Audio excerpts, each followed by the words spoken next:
നമസ്കാരം. ഇന്നിപ്പോൾ നമ്മൾ വന്നതേ നമ്മൾ ചെറിയൊരു പ്ലംബിംഗ് ഒക്കെ ചെയ്ത് വെച്ച് പോയതാണ്. അതായത് ഈ ബാത്റൂം ഒരു ഫ്ലോർ ലീക്ക് ചെയ്യുന്നു. ലീക്ക് എന്ന് വെച്ചാൽ പൈപ്പിൽ നിന്നുള്ള ലീക്കല്ല, അല്ലാതെ തന്നെ ഇവിടെ കുളിക്കുമ്പോൾ വെള്ളം ടൈലിൻ്റെ ഇടയിൽ കൂടെ ഇറങ്ങിയിട്ട് ഉള്ള ലീക്കാണ്.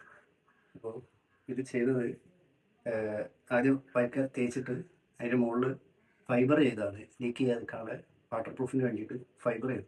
അപ്പോൾ ഫൈബർ ചെയ്ത ആൾ ചെയ്തൊരു പണിയാണ് കാണിച്ചത്. അതാണ് ഇപ്പോൾ നല്ല എട്ടിൻ്റെ പണിയായിട്ട് നിൽക്കുന്നത്. ഞങ്ങൾ കുടുങ്ങി.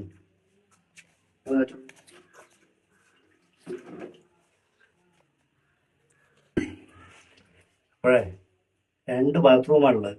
രണ്ടും ഇതന്നെ അവസ്ഥ. നല്ല ഉഷാറാക്കി ഫൈബർ ചെയ്തിട്ട് നല്ല അക്വേറിയം പോലെ ആക്കി വെച്ചിട്ടുണ്ട്. അതായത് ഒരു തുള്ളി വെള്ളം പൈപ്പിനകത്തൂടെ പുറത്തേക്ക് പോകില്ല. കംപ്ലീറ്റ് ഇതിൻ്റെ അകത്ത് ബ്ലോക്കായി കിടക്കുക. വേറെ ഒന്നും പറയാനില്ല. അപ്പോൾ നമ്മൾ എന്താ ചെയ്തറിയാം, അറിയാത്ത കാര്യങ്ങൾ അത് ഈ ചെറിയ കുട്ടികളാണെങ്കിലും പറഞ്ഞാലൊന്ന് മനസ്സിലാക്കുക.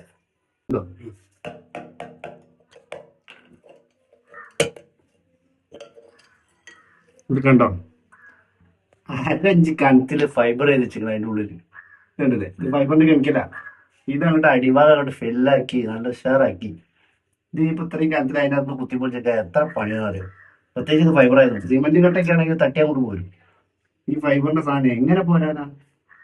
ഇത്ര കണത്തിൽ മൊത്തം നിറച്ച് വെച്ചിരുന്നു.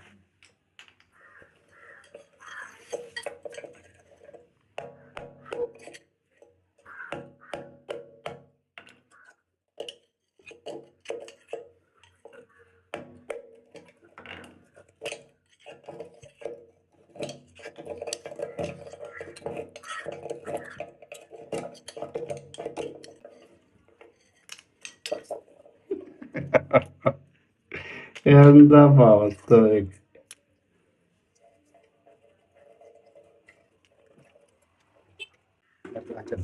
കണ്ടോ